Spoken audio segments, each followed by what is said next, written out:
Father in heaven, Data uri mu ijuru, be with us throughout ubane this natwe muri kino cyigisho cy'uyu munsi, is our prayer. ni ryo sengesho ryacu mu izina rya Yesu Kristo, amen.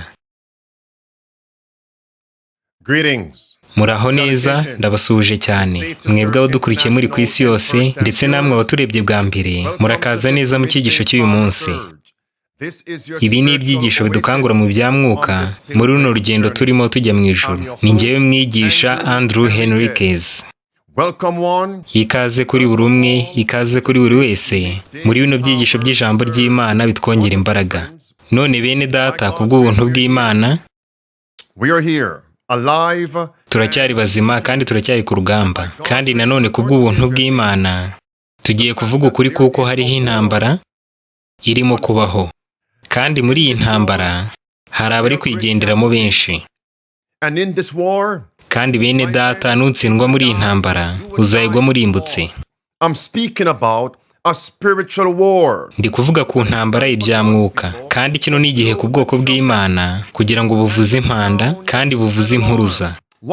Mbese ni ukubera iki? Ni ukubera ko n'ibiribwa biri gukoreshwa nk'intwaro. Ibijyanye no kugenzura uburyo bwo gukwirakwiza ibiribwa kugira ngo babashe gukandamiza no kugira abaretwa abantu benshi cyane. Nuko rero dukwiye kuvuza impanda. Iyo niyo mpamvu turi hano nshuti zanjye, ndetse kubw'ubuntu bw'Imana ndongera mbasabe kubana natwe mu minsi 7 y'amasengesho twatangiye kuri iyi Sabato ishize. None inshuti zanjye, ngiye kuvuga ku bihe byo kuvuza impanda. None tudatinze, reka dutangire. Hari icyo Bibiliya itubwira mu Balewi 23. Mbese ni bande bishimira kwiga ibijyanye n'impanda hamwe n'icyo bitubwira muri iyi minsi y'imperuka? Muzakomeze kubyiga muri kino gihe cy'iminsi 7. Bene data, agakiza kacu kari mu mage. Mu Balewi 23, Bibiliya itubwira ku murongo wa 23 kugeza ku murongo wa 25 ibijyanye no kuvuza impanda. Noneho hano ku murongo wa 24 haranditse ngo, bwira Abisiraheli uti, mu kwezi kwa 7 ku munsi wa mbere wako hajye hababeraho umunsi wo kuruhuka ndetse no kuvuza impanda, ubabere umunsi wo kubibukisha mu buterane ho guterana kwera. Ku murongo wa 25 haranditse ngo, ntimukagire umurimo w'ubugaragu muwukoraho, kandi mujye muwutambira Uwiteka igitambo gikongorwa n'umuriro. None inshuti zanjye, nimumenye ibi ngibi. Ukuvuza impanda kwabagaho mu minsi 10 mbere y'umunsi w'impongano. Look at verse number 24. Nimurebe ku murongo wa 24. Look carefully now at verse 27. Noneho nimurebe mwitonze ku murongo wa 27. Umunsi w'impongano wabaga ku munsi wa 10 w'uko kwezi kwa 7. And what does the day of atonement represent? Mbese umunsi w'impongano ubu ngubu ushushanya iki? Ni umunsi w'ubuturo bwera wo ugomba kwezwa. Ubwo rero umunsi w'impongano ni umunsi wo kwezwa k'ubuturo bwera, kandi ni umunsi wo kwezwaho ibyaha. Kandi kugira ngo wezweho ibyaha hagomba kubanza urubanza. So 10 days before the day of atonement. Ubwo rero mu minsi 10 mbere y'umunsi w'impongano, ari wo munsi wo kwezwa k'ubuturo bwera, cyangwa se mbere y'umunsi w'urubanza, impanda zagombaga kuvuga. Let's come to the application. None reka turebe mu kibyo bitubwira muri no minsi yacu. Bibiliya itubwira ko umunsi umwe wa gihanuzi uhwanye n'umwaka umwe usanzwe. That's Numbers chapter 14. Ibyo biboneka mu Kubara 14 umurongo wa 34, ndetse no muri Ezekiyeli 4 umurongo wa 6. Ubwo rero iminsi 10 ihwanye n'imyaka 10 isanzwe. Kandi icyo gihe mbere impanda zagombaga kuvuzwa. Hari ibintu bibiri byagombaga kubaho. Icya mbere, iyo impanda yavugwaga hari ubutumwa bwagombaga gutangwa. Mwandike Yesaya 58 uhereye ku murongo wa 1. Umunsi w'impongano mu gihe cyacu ari wo munsi wo kwezwa k'ubuturo bwera, ari nawo munsi w'urubanza, October 22nd, 1844. Watangiye ku itariki 22 Ukwakira 1844. None ubwo twagombaga kwitega iki? Kwari ukuvuzwa kw'impanda kugira ngo abantu bitegure uwo munsi, kandi ibyo byagombaga gukorwa mu myaka 10 mbere y'uko icyo gihe gitangira. None inshuti zanjye, mbafitiye amakuru. Nimurebe hano. Mbese muribuka iby'iyi mpanda? Umuvumba wa Kidivantiste watangijwe na William Mireri wasohoje ibijyanye no kuvuzwa kw'impanda, kuko mu 1833 aribwo uyu mugabo mirere yatangiye kubwiriza mu mbaraga ikomeye. Ubwo nitugera mu cya 844, imyaka 10 ibishize, binanditse mu ntambara ikomeye, paje 332. Kandi ababwiriza bose babwirizaga muri uwo muvumba. Mbese babwiraga abantu kwitegura iki? Bababwiraga kwitegura umunsi w'urubanza na Yesu Kristo uri bugufi. Bagendeye muri Daniel 8:14 ndetse no mu Ibyahishuwe 14:6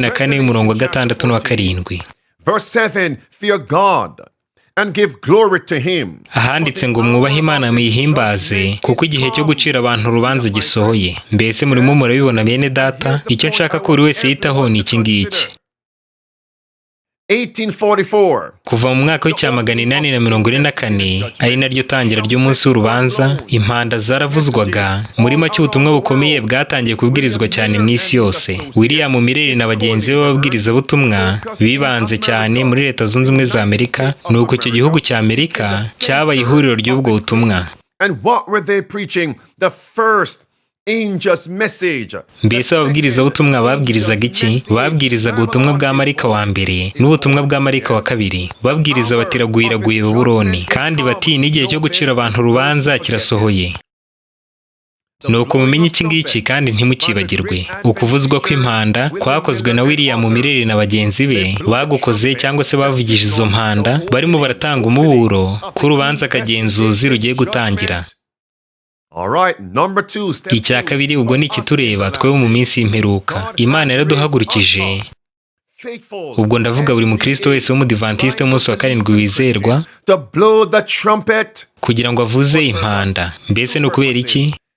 Ni ukugira ngo ababwire ko urubanza kagenzuzi rwatangiye.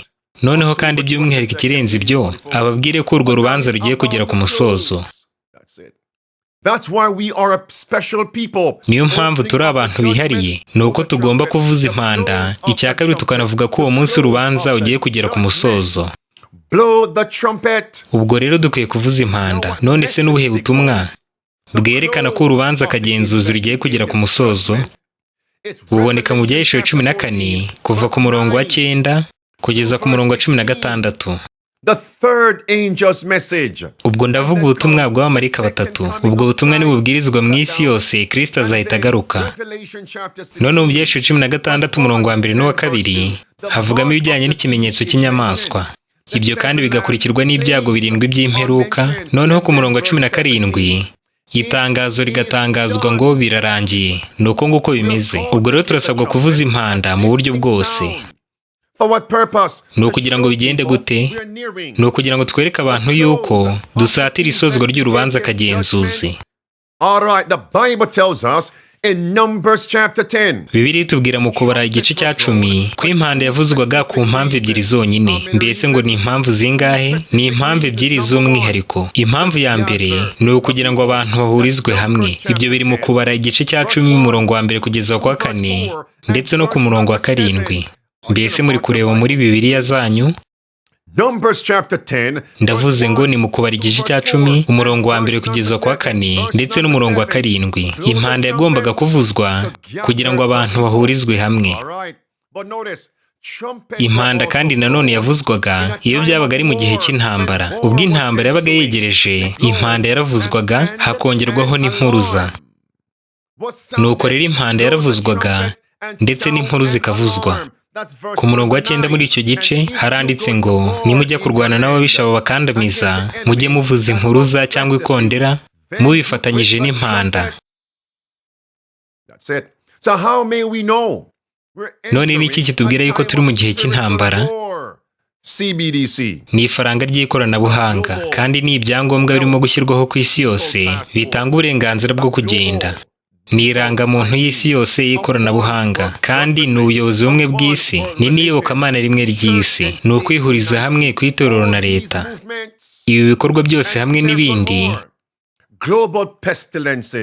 nk'ibyorezo bidasanzwe, intambara, amakuba ariyo bita imihindagurikire y'ikirere, ibyo byose amabwiriza agiye kubikurikira n'arwanya umudendezo wacu, kandi biragaragaza intambara y'iby'umwuka. Mbese turi kumwe inshuti zanjye? But notice now, Matthew 24 speaks of famine. ariko nimumenye iki ngiki muri Matayo 24 bavuga iby'inzara. Bene data tubayeho mu bihe aho bari gukoresha ibiribwa nk'intwaro, kandi bari kubikorera kugira ngo bagenzure cyane abantu banabambura umudendezo wabo. None ubwo turi mu kihe gihe? There it is, my friends. Blow the trumpet. Turi mu gihe cyo kuvuza impanda no kuvuza ikondera. Food is being weaponized. Ibiribwa biri gukoreshwa nk'intwaro. Nuko bimeze inshuti zanjye, kandi kino ni igikorwa cy'intambara.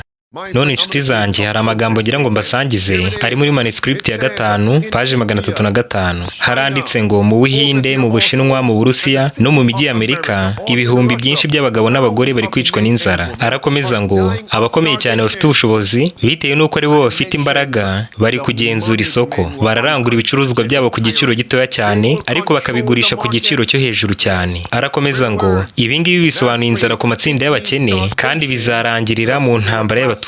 Arangije arakomeza ngo There will be a time of trouble. hagiye kuzabaho igihe cy'amakuba atarigeze kubaho uhereye igihe amahanga yabereyeho. War, weaponizing food. Intambara no gukoresha ibiribwa nk'intwaro, ibi ni ibimenyetso by'ibihe by'imperuka, kandi biratwereka ko ari igihe cyo kuvuza impanda, atari ukugira ngo twihurize hamwe gusa, ahubwo ni ukuvuza ikondera ko turi mu ntambara. I am not a mere alarmist. Ntabwo nduca ibikuba kuko bino ari ibimenyetso bigaragara neza. Ni mu byitegereze. Tubwirwa n'umuyobozi w'ishami rishinzwe ibiribwa mu isi. There's coming hell on earth. Ko hagiye kubaho ikuzimu hano mu isi bitewe n'ibura ry'ibiribwa, ariyo nzara igiye gukwira ku isi yose. Nimwitegereze ibi ngibi. We're facing a food pricing problem in 2022. Twahuye n'ikibazo cyo kwiyongera kw'ibiciro by'ibiribwa muri 2022, kandi ibi byaremye amakuba adasanzwe mu isi. Nitudakemura bino vuba uyu mwaka ndetse n'umwaka utaha bwo tuzaba dufite ikibazo cy'ibura ry'ibiribwa uhereye muri 2023, kandi bino bizatuma isi imera nk'ikuzimu. That will be what? Hell on earth. Ngo bizagenda bite mu isi hazaba ikuzimu. Iyo numvise ayo magambo mbese muzikiza mu bwenge bwanjye, icyo mpita mbona ni iki ngiki. Ni bya bimenyetso bine bya mbere bimenwa muri bya bimenyetso 7 nk'uko biboneka mu Ibyahishuwe 6. And the Bible speaks of the fourth seal. Bibiliya ivuga ku kimenyetso cya 4 uhereye ku murongo wa 7 ahavuga iby'ikimenyetso cya 4. Ku murongo wa 8 haranditse ngo Nuko ngiye kubona mbona ifarashi y'igitare igajutse. Murayibona hano bene data. Nimurebe iburyo bw'indeba amashusho yanyu, murahabona ifarashi igajutse, kandi ngo wari uyicayeho yitwaga Rupfu, Nuko Kuzimu aramukurikira, Nuko bahabwa ubutware kuri kimwe cya kane cy'isi, kugira ngo babicishe inzara n'urupfu n'ibikoko byo mu isi. Ngo babicishe inzara. Ibyo bisobanuye kubura ibyo kurya. None bene data, igihe kiri bugufi, kandi ngo hagiye kubaho ikuzimu mu isi. Ubwo rero ni igihe cyo kuvuza impanda no kuvuza ikondera. Reka twumva Antonio Guterres, umuyobozi w'umuryango w'abibumbye. This year's food crisis is about lack of access. Ikibazo dufite uyu mwaka ni ukubura ubushobozi bwo kugura ibiribwa. Next year's could be about lack of food. Umwaka utaha bwo ikibazo tuzaba dufite ni ukuzaba tutanafite ibyo biribwa ubwabyo. All right. There it is, lack of food. Nimurebe hano ngo nukura kw'ibyo kurya. Ahangaha baranditse ngo umuryango w'abibumbye watanze impuruza ko hagiye kubaho inzara ikomeye. Ni itangazo ryatangajwe kuri tariki 3 z'ukwezi kwa 7 2023. Turi mu gihe cy'intambara bene data. None se ninde bari kunenga kuri ibi byose? Bari kunenga perezida w'Uburusiya bavuga ko ari isoko y'ibi ngibi byose. Baranditse ngo Uburusiya bwahagaritse itambuka ry'ibigori n'ingano binyuze mu mato bijya mu bindi bice byose by'isi mu gihe cy'amezi menshi. And what is the result? Mbese ingaruka z'ibyo ni izihe? Ni ugutuma abantu benshi bajya mu bihe by'inzara no kubura ibyo kurya. Nimwumve neza ibi ngibi. Well, meanwhile, Russia is once again threatening to block the renewal of a deal that allows Ukraine to export grain across the Black Sea. Uburusiya bwavuze ko nanone bugiye kongera guhagarika amasezerano yabashaga gutuma Ukraine yemererwa kunyuza ibiribwa mu nyanja y'umukara. Ayo masezerano yari yarasinywe mu mwaka ushize yatumaga amato ya Ukraine abasha kujyana ibiribwa atarashweho. Ibi ngibi bigiye kuzagira ingaruka zikomeye cyane mu isi yose kubyerekeranye n'ibura ry'ibiribwa gukomeye kugiye kuba. Friends, and I want to be very clear here. Ibi ngibi kandi reka mbisobanure neza. Mbese bari bavuze yuko aya masezerano yemerera Ukraine gutambutsa umusaruro w'ibiribwa azarangira ryari? Bari bavuze ko azarangira kuri 17 z'ukwa 7, ubu akaba yararangiye kubera ko Uburusiya bwanze kuyongera. They're saying it's going to trigger massive food shortage. Ibi ngibi ngo bigiye guteza ikibazo cy'inzara ikomeye n'inzara idasanzwe. Reka mbabwire kino bene data. I believe Nizera yuko abategeka isi y'umwijima n'imbaraga z'ikibi n'abajesuite the papists n'ubupapa muri rusange barimo baratiza umurindi kino kibazo cy'inzara to then control what is left. kugira ngo babashe kugenzura ibisigaye by'ibiribwa byose byo mu isi. Ibyo kandi bigambiriye kutwambura umudendezo kuko bizatuma bakora icyo bita gahunda nshya. Listen, friends. Nimwumve neza ibi ngibi inshuti. With just a week to go until the expiration of the deal allowing Ukrainian grain exports via the Black Sea, Amasezerano Uburusiya bufitanye na Ukraine yo gutambutsa ibiribwa binyuze mu nyanja y'umukara arabura icyumweru kimwe ngo arangire, kandi benshi barakibaza niba Uburusiya buzaguma ku ijambo ryabwo ryo kudasubukura ayo masezerano yemerera Ukraine gutambutsa ibiribwa. None bari kunenga nde? Barashaka kugenzura uko ibiribwa bitangwa mu isi. Nimurebe hano inshuti zanjye, umutwe w'inkuru uravuga ngo abafite umugambi wo guhuriza isi yose hamwe bari gutuma habaho umugambi w'ibura ry'ibiribwa gukomeye kugira ngo bihutishe gahunda yabo yo kugabanya abaturage b'isi. Amagambo y'ubururu baranditse ngo ikidasobanutse neza ni uburyo bavuga ko iyi nzara ishobora kurangira, nyamara bari gutuma habaho ibiribwa bikeya. Did you catch that, my friends? Mbese ibyo murabyumvise neza nshuti? Hano rero hari umuryango w'abibumbye ndetse n'abayobozi ba Amerika banenga abayobozi bo mu burasirazuba, bababwira bati muri gutuma habaho inzara, bati muri gutuma ibiribwa biba bikeya hakabaho amakuba. And they are the same ones. Kandi abangaba nibo barimo barabwira abahinzi bati nimureke gukomeza guhinga. The US government Leta y'Amerika is actually iri gutera ubwoba abahinzi, ibabuza kuvomerera bihagije, inabima amazi, ibabwira iti mureke gukoresha amazi mu mirima yanyu. The globalist, the Jesuits. Ubwo rero abashaka guhuriza isi hamwe ndetse n'abajesuite n'abategeka isi y'umwijima bose muri rusange, mbese icyo bari gukora ni iki? Ni uguhatira ibihugu byose nk'Ubuholandi ngo abahinzi babwo bareke guhinga. None ubwo ni bande bateje amakuba? Ni abavuga ko bayoboye ibihugu ubwabo. Uko niko bimeze inshuti. Amagambo y'umutuku barakomeza ngo umusaruro w'ibiribwa ugomba kuba mukeya uko byagenda kose bitewe n'amategeko guverinoma z'isi yose zirimo guha abahinzi bayo mu mategeko bita kurwanya imihindagurikire y'ikirere. It's right there, my friends. Headline. Bino biri hano rero. Uno mutwe w'inkuru uravuga ngo nimushishoze bahinzi kuko Biden ari kwibasira amazi yanyu. He pushes the government Ngo ari gusunikira leta kugenzura uko amazi yose akoreshwa yaba mu mirima ihingwa ndetse no mu nzuri. Ubwo rero ni intambara bateye ku biribwa. Uko niko bimeze inshuti zanjye. And when there's no food, what's going to happen? Kandi ibyo kurya niba bidahari, mbese bazakurikizaho iki? Ni ugutangira kwishyiriraho ibiribwa byabo bwite. Bati noneho mushobora gutangira kurya amasazi, ndetse bagatangira gushyiraho n'inzira zitandukanye z'uburyo ushobora gutangira kuryamo ibyo biribwa. It's all about control. Ubwo rero byose bigambiriye kugenzura abantu. Hano baranditse ngo Ubuholandi bugiye guhagarika ku mbaraga amasambu 3,000 yo guhingwamo. It's right there, friends. The Netherlands. Hani no nkuru yindi barakomeza ngo Ubuholandi igihugu cya kabiri mu isi cyohereza umusaruro mwinshi w'ibicuruzwa mu bindi bihugu kigiye guhagarika amasambu 3,000 bahingiramo. Biri aha ngaha ushobora kuza kubisoma witonze ngo bagiye guhagarika amasambu yo guhingwamo. And here is Kandi hano hari Kayizari w'imihindagurikire y'ikirere ariwe John Kerry wo muri Leta Zunze Ubumwe za Amerika. Nimurebe hano icyo yavuze avuga ku bahinzi. Yaravuze ngo abahinzi ni ikibazo. Agriculture contributes about 33% of all the emissions of the world. Ibikorwa by'ubuhinzi bifite uruhare rwa 33% rwo kongera umwuka uhumanya ikirere. Ubwo rero ko byagenda kose abahinzi hamwe n'ibikorwa byabo n'ibyo bakoresha byongera 33% byo guhumanya ikirere kose. Kandi turashaka kumanura umwuka uhumanya ikirere tukawugeza kuri 0. Ibi ntabwo rero dushobora kubigeraho keretse gusa abahinzi bose n'uburyo bwose bakoresha nabo nitubaha amabwiriza mashya nk'uburyo bwo gukemura kino kibazo. But with a growing population on the planet, we just crossed the threshold of 8 billion. Bitewe kandi no kwiyongera k'umubare w'abatuye isi, ubu tumaze kurenga umubare ukomeye cyane wa miliyari 8, biratuma umwuka uhumanya ikirere nawo ukomeza kwiyongera cyane, bigatuma n'ibyo abantu bakenera nabyo byiyongera. Ibyo rero birimo biraduteza ikibazo gikomeye cy'imihindagurikire y'ikirere. Nk'uko nabivuze mu kanya, kongera ibikorwa by'ubuhinzi mu isi ubwabyo bizatuma isi yiyongeraho dogere imwe y'ubushyuhe mu myaka mike igiye kuza. Abaturage nabo nibaramuka biyongereye, ikibazo kizikuba akarenga kabiri. Ibyo ngibyo bibayeho byatuma abarenga miliyoni 600 babura burundu ibyo kurya mu myaka mikeya igiye kuza. Ubwo rero ntabwo dushobora gukomeza guhumanya ikirere dushaka no gutunga abatuye isi icyarimwe. So we have to reduce emissions. ubwo rero tugomba kugabanya iyi mibare kugira ngo tubashe kwirinda ikibazo cy'imihindagurikire y'ikirere. Ni ukubera iki tudashaka yuko ubushyuhe bw'isi bwiyongeraho indi doge 1.5? Ni uko twazaba tutagishobora guhangana n'ibibazo byavuka icyo gihe. Ibi ngibi ni ubusazi cyane kandi ni ubupfapfa. Aba bagabo ni abapfapfa, ariko mu by'ukuri ino niyo gahunda yabo. This man who belongs to a secret society. Uyu mugabo ubarizwa mu muryango w'ibanga witwa Skull and Bones kandi uhuye cyane n'abajesuite, ubu arimo aravuga ngo abahinzi hamwe n'umubare w'abatuye isi ni ikibazo gikomeye cyane ku mihindagurikire y'ikirere. Ubwo rero bari kwibasira cyane ibiribwa.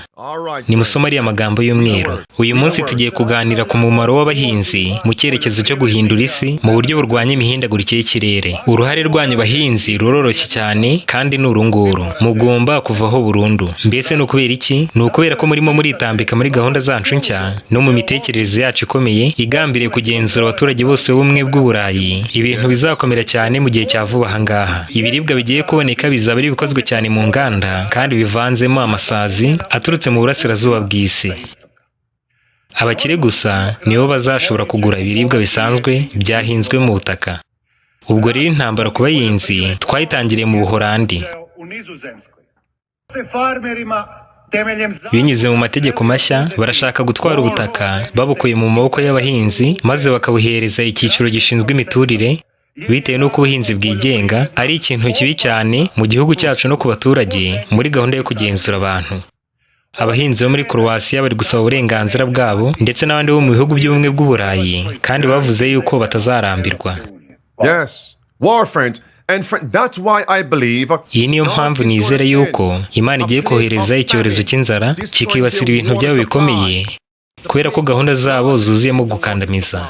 Imana nayo igiye kurimbura iyi ngengamikorere. Mbese ni ukubera iki? Ni ukubera ko guhora ari ukw'Imana kandi izarimbura abarimbura isi. Mu Byahishuwe haranditse ngo Babuloni ibihano byayo mu bikube kabiri ku byerekeranye n'ibyateje isi. Ubwo rero Imana izahana bikomeye cyane Babuloni mu gihe cy'ibyago 7 by'imperuka nk'uko byanditswe mu Byahishuwe 18 umurongo wa 5 kugeza kwa 9. Amen. And Matthew chapter 7. Ndetse no muri Matayo igice cya 7 umurongo wa 12 Imana izakubira kabiri ibihano. Ubwo rero turi mu ntambara bene data kandi kino ni igihe cyo kuvuza impanda ndetse no kuvuza ikondera. Nimwumve neza umusenateri w'Amerika.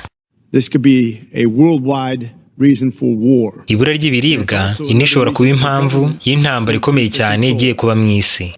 And it's also another reason for government to increase their control. Ino kandi ishobora kuba indi mpamvu yo gutuma amaleta arushaho kugenzura abaturage.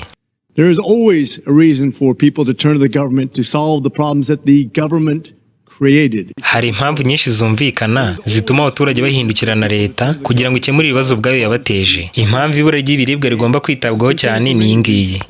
We thought that the pandemic was a reason for government to overreach. If we thought that was going to be a crisis. Niba icyorezo gishize cyaratumye amaleta arushaho kubona ububasha bwo kugenzura abantu. Imagine what it would be like if we ran out of food, if we have food shortages. Ibaza uko bizagenda ibiribwa nibiba bikeya cyane mu isi. When you realized that we had people panicking over toilet paper. Ni muri ukuntu abantu bari bafite igihunga bagura impapuro zo mu bwiherero ubwo icyorezo cyatangiraga kandi ibyo ngibyo atari byo kurya. Imagine what they'll do when they panic when our. Nimwibaze rero ko bizagenda ibiribwa nibiba ari bikeya cyane mu isi.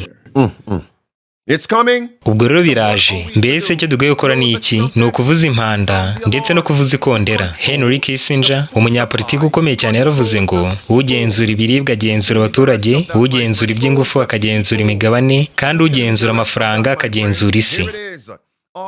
Ubwo rero barimo kubaka kino kibazo cy'ibura ry'ibiribwa kugira ngo babashe kugabanya umubare w'abaturage b'isi. Amagambo y'umutuku atukura hepfo haranditse ngo muraburiwe.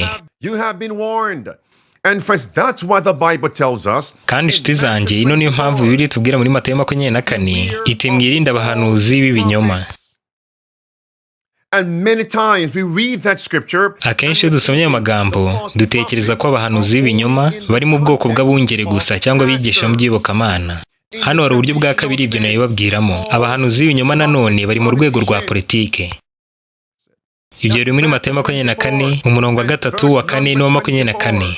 These are the false. Aba rero nabo ni abahanuzi b'ibinyoma bo mu rwego rwa politike. Hano baranditse ngo aba bashobora guteganya ko hagiye kubaho ibura ry'ibiribwa I wonder why. Mbese no kubera iki? Nuko baba bazi ibintu byose mbere yuko biba. Amagambo y'umutuku ku nteruro ya gatatu haranditse ngo ahari se nuko ari abahanuzi, cyangwa se ahari nuko barimo baravuga ingaruka zitazabura kubaho z'ibikorwa byabo bakoze. The WEF, nk'ihuriro rishinzwe ubukungu bw'isi, umuryango w'abibumbye, ishami rishinzwe ubuzima mu isi, utibagiwe n'ugenzura abantu bose ari we w'upapa. Ubwo ndavuga papa w'i Roma. Ubwo rero mwitondere bano nabo kuko ari abahanuzi b'ibinyoma mu rwego rwa politike. Barakomeza ngo bahora iteka bigaragaza nk'igisubizo igihe cyose ikibazo kivutse, nyamara ari bo babiteguye ku mugambi wizwe neza kugira ngo bazabashe kubona uko bavuga ko bazanye ibisubizo ku bibazo baba barateje bwa mbere. beware of false. Ubwo rero mwitondere bano bahanuzi b'ibinyoma bo mu rwego rwa politike. Ibi byanditswe mu kwezi kwa karindwi k'umwaka ushize. It's now July 2023. None ubu turi mu kwezi kwa karindwi k'uno mwaka kandi birimo birasohora.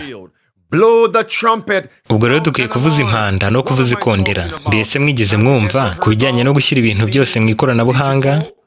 For what purpose? Umugambi w'ibyo ngibyo ni uwuhe? Ni ukugenzura abantu no kubakandamiza no kuba ari bo bavuga ko bakwiye gutanga uburenganzira. Kandi nyine nk'uko bisanzwe gahunda yabo yose mbi bayizana bitwaje ibintu byiza kugira ngo babashe gushuka rubanda. Bino birahangaha. Hano baranditse ngo nimuvugurura ameza. Iyo ni interuro mu by'ukuri ibasha gusobanura neza umugambi wo kwigarurira no kugenzura imiyoboro y'ibiribwa byose mu isi binyuze mu byo bise uburinganire no kutabogama hamwe no kurinda ibidukikije. Amagambo y'umutuku baranditse ngo barashaka kugenzura amakuru yose ku byerekeranye n'ibyo umuntu akoreshamo amafaranga ndetse n'ibyo akunda. Next, expanding. Barakomeza ngo ukwagura ibikorwa by'ikoranabuhanga nabyo ni kimwe mu bigize iyo gahunda. Amagambo aheruka baravuga ngo ibi ngibi biborohereza mu kukugenzura no kumenya icyo ukora cyose. Ngo kongera ibikoresho by'ikoranabuhanga. Nimurebe hano mwitonze. Aha ni guverinoma ya Leta Zunze Ubumwe za Amerika ivuga ko ikoranabuhanga rigomba kugera kuri bose. But for what reason? Mbese impamvu ni iyihe? Uravuga ko ari uburinganire. Nimwumve neza. Icyorezo cyatumye habaho gahunda yo gushyira ibintu byose mu ikoranabuhanga, kandi guverinoma ya Amerika irifuza ko buri muturage wese imyirondoro ye n'amafaranga ye n'ibindi bikorwa bye byose biba biri mu ikoranabuhanga. Ni gahunda bise online for all cyangwa se ikoranabuhanga kuri bose. There it is, my friend. How much are they spending? Mbese ngo bino babishoye amafaranga angana iki? Hafi miliyari imwe y'amadolari ngo kugira ngo bigerweho. Nimwumve neza Vice Perezida wa Amerika nawe bivuga ubwe. Greetings everyone. Muraho neza buri wese. Muri kino kinyejana cya 21 internet yihuta cyane ntabwo ikiri amahirwe y'abakire gusa, ahubwo ni igikenewe cyane. Iyo niyo mpamvu Perezida Biden nanjye turi muri gahunda yo gushyikiriza internet yihuta cyane kuri buri muntu wese mu buryo bumworoheye. Kugeza amagingo ya twamaze guha miliyoni 18 z'abanyamerika igabanywa ry'amadolari 30 ku kiguzi cya internet bishyura buri kwezi. Amadolari 30 yagabanyutseho buri kwezi, kandi bitewe nuko benshi muri abo baturage bafite ibyo bakenera buri kwezi bibasaba amadolari 30 cyangwa ari munsi. Uyu munsi miliyoni nyinshi z'abanyamerika babonera internet yihuta cyane ku buntu. Ubwo rero niba nawe ubyemerewe ujye ku rubuga rwa getinternet.gov ubashe kuyibona. Getinternet.gov.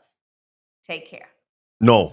Beware of false prophet politicians. Ubwo rero mwitondera abahanuzi b'ibinyoma mu bya politike. Matayo 24:24 hatubwira yuko bigaragaza nk'abavuga ko bafite ibisubizo ku bibazo isi ifite, ariko atari ko bimeze. Nimwumve ibi ngibi. Ikiguzi cya internet yanjye cyavuye ku madolari 50 kijya ku madolari 20 buri kwezi. Internet ya nyogokuru yavuye ku madolari 40 igera ku madolari 0. Ikiguzi cya internet yanjye cyavuye ku madolari 90 kijya ku madolari 30. Internet yihuta cyane yo gukora ku banyamerika bose, imiryango n'abanyeshuri bose. Tuza dufite amatablet yacu maze tukiyandikisha tukabona internet y'ubuntu. Yarambwiye ngo uhawe ikaze, kandi uko niko nabikoze. Ngo abantu barimo barabona internet y'ubuntu. Mwibuka amagambo Perezida Ronald Reagan yavuze ngo amagambo 9 ugomba gutinya ya guverinoma. Nimukurikira ibi. 9 most terrifying words in the English language are I'm from the government and I'm here to help. Amagambo 9 ateye ubwoba mu rurimi rw'icyongereza ni aya ngaya: nturutse muri leta kandi je kubafasha. Murabyumvise bene data, kandi intego yabo ni iyihe? Ni uko bafite umugambi wo kugenzura ibiribwa byose byo mu isi, kandi bino bizazana guverinoma imwe y'isi yose. The world is seeing this. Bino n'abatuye isi barimo barabibona, bityo rero dukwiye kuvuza impanda kandi tukavuza ikondera. Amagambo y'umutuku ku nteruro ya kabiri haranditse ngo mu gihe cy'imyaka 2 COVID niyo yari yitaweho cyane. Iyo ni intambwe ya mbere ya gahunda ya 2030 ngo barashaka kugenzura ibiribwa byose byo mu isi. Mbese ibyo kuri mwebwe birumvikana nk'iki? Mu gitabo uburezi page 228 haranditse ngo ukwigwizaho ubutunzi n'imbaraga bizatuma habaho ibihe nk'ibyabayeho mu gihe cy'impinduramatwara y'Abafaransa. Umuhanuzi kandi yaravuze ngo ibyo ngibyo bigiye kuzaba mu isi yose, ngo ibigiye kuba mu isi ni nk'ibyabaye mu gihe cy'impinduramatwara y'Abafaransa, ngo bizaterwa n'iki? Bizaterwa no kwirundanyaho ubutunzi n'ubushobozi. That's it right there, friends. And look at the nations mentioned. Kandi nimurebe ibihugu byavuzwemo hariya ni Ubuhinde, Ubushinwa, Uburusiya na Leta Zunze Ubumwe za Amerika. Umuhanuzi yaranavuze ngo ibimenyetso bya nyuma by'imperuka bizasohora byihuta cyane, ngo abakozi b'umwanzi bari guhuriza hamwe imbaraga zabo kandi bihuriza hamwe. Brothers and sisters, this spells war. Bene data, ibi ngibi birashushanya intambara. Rero dukwiye kuvuza impanda. Munyumve neza, kandi impanda ivugijwe kiba ari igihe cyo kwihuriza hamwe ndetse no kwitegura urugamba. Mbese twe urugamba turi kwitegura ni uruhe? Ni umunsi w'isabato y'Imana uhanganye n'umunsi w'icyumweru cy'ubupapa. Kandi ngo benshi kubwo gutinya kubura ibyo kurya n'imyambaro, umuhanuzi yavuze ko benshi mu biyitirira ubwoko bw'Imana ndetse n'abatuye isi bose muri rusange bazifatanya na Satani mu kwica amategeko y'Imana. Ubwo rero kino ni igihe cyo kuvuza impanda. Mu gitabo wifuzwa ibihe byose nabwo, umuhanuzi yavuze neza yuko ubufasha bwose bw'isi buzakurwa ku bitondera amategeko y'Imana. Ubwo rero dukwiye kuvuza impanda. Ikindi gisubizo Uwiteka yaduhaye ni ukwimukira mu cyaro. Rero dukwiye kuvuza impanda bene data, nk'uko byanditswe mu Balewi igice cya 23. Nshuti zanjye, ndabinginga ngo mukomeze muri ya gahunda dufite y'iminsi 7 yo kubana n'Imana. Leviticus 23. Murebe uko byanditse mu Balewi 23. Umuhanuzi nanone yaranditse ngo igihe kiraje ubwo abantu bazifuza gusohoka mu migi ntibibashobokere. Abangaba kubera iki bitazabashobokera? Birumvikana ko bigeze kumenya ubwo butumwa ariko ntibabwitaho, ngo ubwo rero igihe bazabishaka ntibizabashobokera. So when the door of opportunity opens, rero niba urugi rw'amahirwe rufunguwe, kora ibishoboka byose uve mu mujyi. Ubwo rero tugiye kureba mu Balewi 23, turebe isano iri hagati yo kuvuza impanda n'ibi ngibi. Hari icyo Bibiliya itubwira mu Balewi 23:24. Mbese mu gihe cya mbere ubwoko bw'Imana bwakoraga iki? Mu minsi 10 isanzwe, mbere yuko atangira umunsi usanzwe w'impongano, bavuzaga impanda zo kwitegura. Ibyo nibyo natwe dusabwa kongera gukora ubwo igihe cy'urubanza kigiye kugera ku musozo. Ku murongo wa 24 baranditse ngo muri icyo gihe kandi bagombaga kugira amateraniro yera. Mbese guterana bivuze iki? Bivuze kwihuriza hamwe turi imbere y'Imana. Kandi ngo aya materaniro agomba kuba ameze gute? Agomba kuba ari amateraniro yera. Ubwo rero guterana gusa ntibihagije, ahubwo hagomba kubaho guterana kwera. Niba rero ari uko bimeze, witondere cyane aho usengera kandi ube maso ku byo wiga, ari ibinyuzwa mu ikoranabuhanga, mu binyamakuru no ku mbuga nkoranyambaga zitandukanye. Holy convocation. Ikintu cy'ibanze cyane ni ukugira iteraniro ryera. Mbese ni inararibonye tugomba kugira no mu miryango yacu, tugomba kugira ukuramya kwera kandi tukagira uguterana kwera. Huriza hamwe abana bawe, mwigire hamwe, muvuze impanda, kandi inzu yanyu yose y'imbere y'Imana. Is that practical? Mbese ibyo ngibyo birashoboka? Ntabwo dukeneye imigani imihimbano cyangwa se kwigaragaza nk'abera, ahubwo dukeneye kugira ukwera gushyizwe mu bikorwa. Noneho nimurebe ku murongo wa 25. When trumpets were blown, ubwo impanda yavuzwaga, nta murimo w'ubugaragu wagombaga gukorwaho. Mbese umurimo w'ubugaragu bisobanuye iki? Umurimo w'ubugaragu bisobanuye umurimo uwo ari wo wose wakubangamira kuvuza impanda no gutuma utiga ibyanditswe byera no gutuma utabona igihe gihagije cyo gusenga hamwe no kwitegura muri rusange. Ubwo rero ubwo tugeze mu gihe cy'isozwa ry'urubanza kagenzuzi, allow nothing to hinder you. Ntugire umurimo n'umwe wemera gukora uzatuma utabasha kwitegura uyu munsi ukomeye cyane w'urubanza. Mu gitabo Ibihamya by'itorero volume ya 9 kuri page ya 11 haranditse ngo mu buryo bw'umwihariko abadivantiste munsi wa 7 bashyizwe mu isi nk'abarinzi ndetse n'abatwaramucyo. Baragijwe ubutumwa buheruka bw'imbuzi bwo kubwira ino si igiye kurimbuka. On them is shining. Bamurikiwe n'umucyo w'agatangaza uvuye mu ijambo ry'Imana. They have been given a work of the most. Kandi bahawe umurimo wera cyane w'ingenzi What is that? Mbese uwo murimo ni uwuhe? Ni umurimo wo gutangaza ubutumwa bwa marayika wa mbere, uwa kabiri ndetse n'uwa gatatu. There is no other work. Umuhanuzi arakomeza ngo nta wundi murimo ukomeye cyane bafite nk'uwo nguwo, kandi mwumve neza noneho iki ngiki, kandi ngo nta na kimwe bagomba kwemerera habe na kimwe cyababuza gukora uyu murimo. No servant work. Ubwo rero nta wundi murimo w'ubugaragu ukwiye gukora. Ubwo ni umurimo wose wakubuza kwitegura umunsi w'urubanza. Mbese bino birasobanutse neza. Bibiliya itubwira ko igihe cyo kuvuza impanda cyari igihe cyo kwihuriza hamwe, kandi tukavuza ikondera kubw'intambara. Yesaya 58 haranditse ngo shyira ejuru uvuze impanda, rangurura ijwi ryawe nk'ikondera, ubwire ubwoko bwanjye ibicumuro byabwo n'inzu ya Yakobo ibyaha byayo. Ubwo rero dukwiye kuvuza impanda. May I ask you a question? Mbese nababaza kino kibazo? N'icyo Uwiteka asaba ko twereka abitwa ubwoko bwe ni ugukiranirwa n'ibicumuro byabo. Ikirenze ibyo ngibyo tukanagaragaza gukiranuka kwa Kristo ko ariko. None ubwo dushatse kubyumva neza, What comprises mbese kuvuza impanda bisobanuye iki? Bisobanuye gukangurira abantu kwimenyaho icyaha cyabo, byaba mu kwiruza ubusa no gusenga, kugira ngo babashe kugera ku gukiranuka. Bibiliya ivuga ku murongo wa 7 ko kwiyiriza ubusa gushimwa n'Imana ari uguha abakene ibyo kurya byawe ndetse n'umugati wawe. Aho ngaho baravuga iby'umwuka ndetse n'iby'umubiri icyarimwe. Turagaruka kuri za ntambwe 5 zo kurokoka. Harimo iya mbere yo guhinduka k'umutima, iya kabiri yo kwimukira mu cyaro, iya gatatu kuba hari ibintu by'ibanze nk'amazi aho ngaho ugiye gutura, icya kane kikaba ivugabutumwa, icya gatanu kikaba gufasha mugenzi wawe udafite ubushobozi buhagije nk'ubwawe. Izo nizo mfunguzo 5 zo kurokoka. Mbese ubwo ibyo ngibyo si byo Uwiteka yavuze ngo ni uguha ibyo kurya byawe batabifite, ikindi ngo ni ugucumbikira abashyitsi badafite aho baba ukabazana mu rugo rwawe, ugafasha abakene mu by'umwuka ndetse n'iby'umubiri. And when you see the naked, ikindi ngo wabona uwambaye ubusa ukamwambika. Hari abambaye ubusa mu buryo bugaragara cyangwa se badafite ibyo kwambara, hari n'abambaye ubusa kandi mu by'umwuka. Ahangaho umuhanuzi yaravuze ngo abazatinya kuri ibyo kurya n'imyambaro bazifatanya n'abanzi b'Imana mu kwica amategeko y'Imana. Ubwo rero kuvuza impanda kwiza kandi ukwiyiriza ubusa kwiza ni ukuboneka muri Yesaya 58 umurongo wa 7. Kimwe mu byangombwa byo kurokoka ni ukutihugiraho cyangwa kutagira inarijye. Ntugatwikire ubugwaneza bwawe mu narijye yawe. Ku murongo wa 8 hatanzwe isezerano ko ibyo byose nibikorwa umucyo wawe uzahera kutambike nk'umuseke, kandi ngo ubukire bwawe buzatoha vuba, kandi gukiranuka kwawe kuzakujya imbere, ndetse icyubahiro cy'Uwiteka kizaba ingororano yawe. Ngo igihe uzasaba izakumva, kandi nuvuga izita ku ijwi ryawe. Ku murongo wa 9 ngo izagusubiza iti ndi hano, yumve icyo urimo urayisaba cyose. Ku murongo wa 13 w'icyo gice cyo muri Yesaya 58 noneho Bibiliya ivuga iby'umurimo wo kugarura abantu go kwitondera isabato. Iyo ni ingingo ikomeye cyane. Mbese ntimubona noneho ko ibyerekeranye no kuvuza impanda bidashobora gusigana na gatoya n'umucyo w'isabato? Ku murongo wa 12 haranditse ngo uzahinduka wongera kubaka amatongo yasenyutse, kandi uzahinduka ushinga imfatiro zariho ku ngoma nyinshi, kandi uzahinduka uziba ibyuho. Umurongo wa 13 wa wundi haranditse ngo nuhindukira ntukandagire isabato, ukanga gukora ibyo wishakiye ku munsi wanjye wera, ukita isabato umunsi w'ikiruhuko wo kubahwa, ntiwikorere ibyo wishakiye, kandi ntiwishakire ibyo kwinezeza, kandi ntiwivugire ibyo ushaka.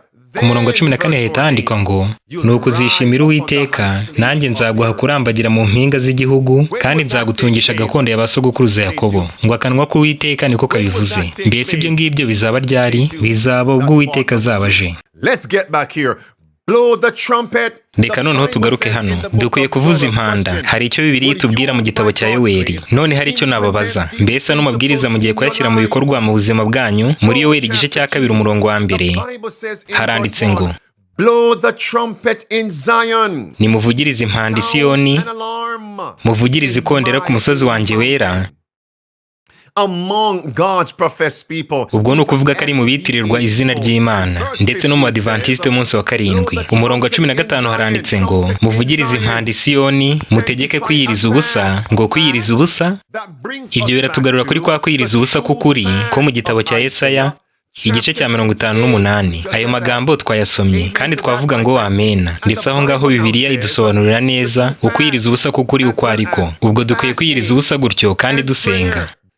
kandi ibyo ni bimwe mu bigize ukuvuza impanda mu ijwi rirenga. Hagomba kubaho kwiyiriza ubusa no gusenga, kuko umunsi w'impongano nanone yitwaga umunsi wo gusenga no kwiyiriza ubusa. Ibyo ngibyo mu byumve neza.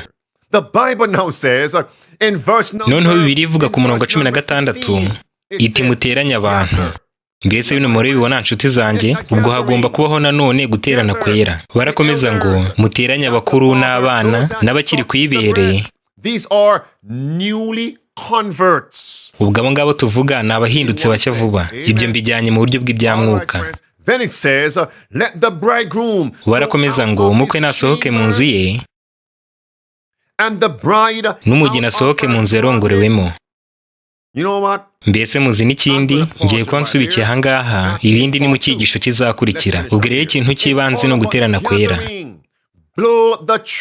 Kandi dukwiye kuvuza impanda. Hagomba kubaho igihe cyo guterana, ni nayo mpamvu tugira bino byigisho kugira ngo tubashe guterana. Ikindi nababwira ni iki ngiki. Mbese kubw'ubuntu bw'Imana, abagabo n'abandi bose bubatse, mugiye kuzajya mugira guterana kwera kw'imiryango kudahinduka. Ubwo nanone n'ubundi buryo bwo kuvuza impanda. Mbese uzicarana n'umufasha wawe n'umuryango wawe kugira ngo ubashe kubaburira binyuze mu kubereka ubuhanuzi burimo gusohora mu birimo birabaho mu isi.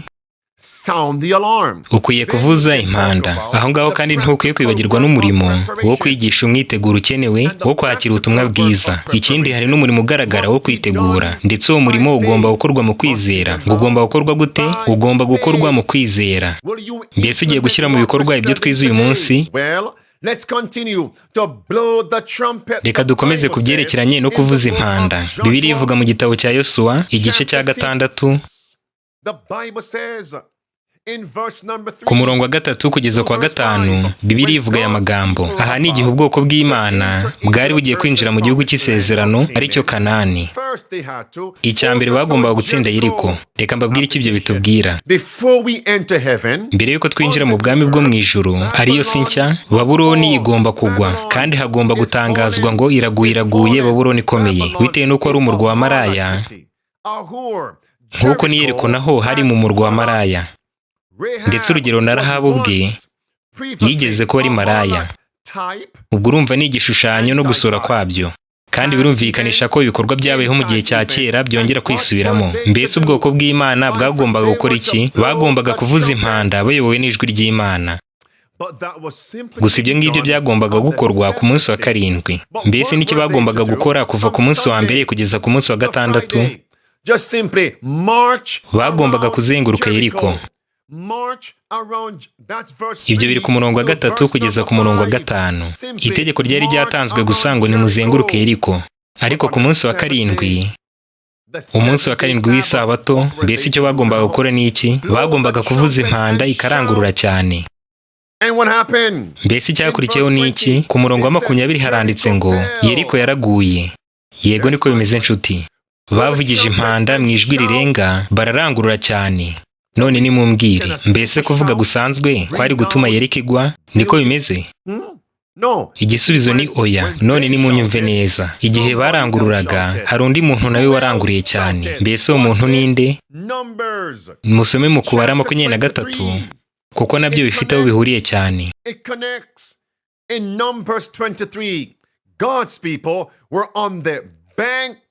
Ubwoko bw'Imana bwari ku nkengero za Yorodani, bwiteguye guhangana na Yeriko no kwinjira mu gihugu cy'i Kanani. Mu kubara 23, Baraki yahamagaye Baramu kugira ngo avume ubwoko bw'Imana. Igihe cyose ubwoko bw'Imana bwari bucyumvira, nta muvumo n'umwe washoboraga kuwugeraho. Ubwo rero igihe cyose ubwoko bw'Imana bucyumvira, imigambi yose mibi mwabategurira nta kizageraho. Ibyo ni ibyiringiro dufite. Igihe cyose tucyumvira Imana by'ukuri, dushyira mu bikorwa ya mabwiriza 5 kugira ngo tubashe kurokoka, nta kintu na kimwe bivuze iby'ubupapa, abajesuite, ishami rishinzwe ubuzima mu isi, ihuriro ry'ubukungu bw'isi, umuryango w'abibumbye n'abatunzi bo mu isi. Icyo baba bari gukora cyose ntacyo kivuze. Imigambi yabo y'intambara ku bwoko bw'Imana ntabwo izabasha kugerwaho. Nta ntwaro n'imwe ihagurukiye kurwanya ubwoko bw'Imana izabasha kubigeraho. None reka tugaruke kuri ya ngingo yanjye. Mukora 23 uhereye ku murongo wa 21 haranditse ngo Imana nta gukiranirwa yabonye mu ba Yakobo nta n'umugayo yabonye mu Bisiraheli. Harakomeza ngo kuko Uwiteka Imana yabo iri kumwe nabo ni umwami wabo bayivugiriza impundu. None ninde waranguruye agatuma inkota z'i Yeriko zigwa? Ni Abisiraheli. Igihe abatambyi n'abakuru barangururaga cyane bakavuza impanda, iryo ryari ijwi ry'Imana, kandi iryo jwi niryo ryarimbuye Yeriko. Ku murongo wa 23 haranditse ngo nta kuragura kuri mu bwoko bwa Yakobo, nta bupfumu buri mu Bisiraheli, mu yandi magambo nta kibi cyari kubageraho igihe cyose bari bacyumvira. Mbese no kubera iki? Ni ukubera ko ijwi rya Yesu ryari rikiri kumwe nabo. Kandi Bibiliya ivuga mu rwambere rw'Abatesalonike igice cya 4 ku murongo wa 16 hati kuko Uwiteka ubwe azamanuka mu ijwi rirenga hamwe n'ijwi rya marayika ukomeye n'impanda y'Imana, nuko abapfiriye muri Yesu Kristo nibo bazabanza kuzuka, natwe bazaba bakiriho kandi tucyumvira Imana tuzazamukana nabo ngabo bazaba bazutse dusanganira umwami mu kirere. Arangije asoresha amagambo avuga ngo nuko mumaranisha imibabaro kubwirana ayo magambo. Mbese ubwo mwumvishemo ijwi rirenga cyangwa se kurangurura, mwumvisemo n'impanda. Murumva ko igihe cyose ibyo bivuze biba bitegura igikorwa gikomeye cyane. Ubwo rero nimuvuze impanda, nimuvuze ikondera, kandi kubwo kwizera tugiye kuzagera ku nsinzi bidatinze. Reka dusoreze mu gitabo cy'Abaheburayo igice cya 11 mukomeza na ya gahunda dufite y'iminsi 7. Abaheburayo igice cya 11 murongo wa 30 haranditse ngo kwizera niko kwatumye inkike z'i Yeriko ziriduka. Mbese inkike ziri mu nzira yawe ni izihe? Imisozi iri mu nzira yawe ni iyihe? Mbese imbogamizi zikubuza kujya mbere ni izihe? Mbese uwo musozi ukubuza kujya mbere ni umuntu? Mbese uwo musozi ni akazi ukora? Mbese uwo musozi ni umwe mu muryango wawe? Mbese uwo musozi ni indwara? Umusozi uri mu nzira yawe ni uwuhe? Kandi inkike ziri mu nzira yawe ni izihe? Mbese uruzi yuko uwo musozi cyangwa se iyo nkike bishobora kuriduka kubwo kwizera? Ni ukwizera ubushobozi bw'Imana. Ni ukwizera ubushobozi bw'Imana bwo kudukiza mu buryo buhagije kandi bwuzuye ndetse budakuka, ikoresheje uburyo bwayo n'igihe cyayo, kandi uko niko kwizera kwa Yesu Kristo. Ibyo byanditswe mu butumwa bwatoranyijwe volume ya 3 paje 172. Ibyo mubyumve mwitonze kuko ni ngombwa cyane. Naho ngaho byanditse. Subikiye ahangaha ariko ndongera mbabaze, mbese mugiye gukomeza iminsi 7 idasanzwe yo kubana n'Imana? Niba uko bimeze, musabe Imana gukomeza kwitegura.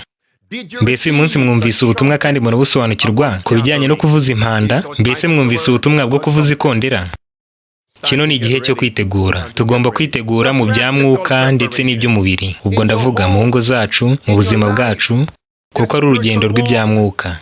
Dukwiye gushyira mu bikorwa za mfunguzo 5 zo kurokoka. None rero nshuti, mwohereze ibyifuzo byanyu byo gusengerwa. Nanjye ndabona ko nkeneye gusenga. Mbese namwe niko bimeze? Mureke dusenge. Data uri mu ijuru, tugushimiye cyane kino cyigisho cy'uyu munsi. Tugushimiye Abaheburayo igice cya 11 umurongo wa 6 ahavuga ko udafite kwizera atabasha kunezeza Imana, kuko abegera Imana bakwiye kwizera yuko iriho kandi igororera abayishaka bataryarya. Uduhe imbaraga no kuba abanyakuri kugira ngo tugushake tutaryarya, kandi tugushake vuba ukibasha kubonwa. Tubashe kwizera yuko uriho kandi kugororera abagushaka, ndetse ko natwe ugiye kutugororera. Uduhe ingororano uyu munsi, kandi uzaduhe ingororano y'ubugingo bw'iteka. Uduhe kuba abizerwa, kandi kubyo twigiye hangaho uyu munsi udufashe kugira ngo tujye mu buzima bwacu tubashe kugira uguterana kwera, kandi tuvuze ikondera twereka abantu ko dusatira ikimenyetso cy'inyamaswa, ko urubanza kagenzuzi rugiye kurangira, kandi ko amateka y'isi nayo agiye kugera ku musozo. Tugushimiye kubw'urukundo rwawe n'ubuntu bwawe, tugushimiye no kubyiringiro waduhaye. Ni mu izina rya Yesu tubisabye, amen. Maranatha, umwami Yesu Kristo araje,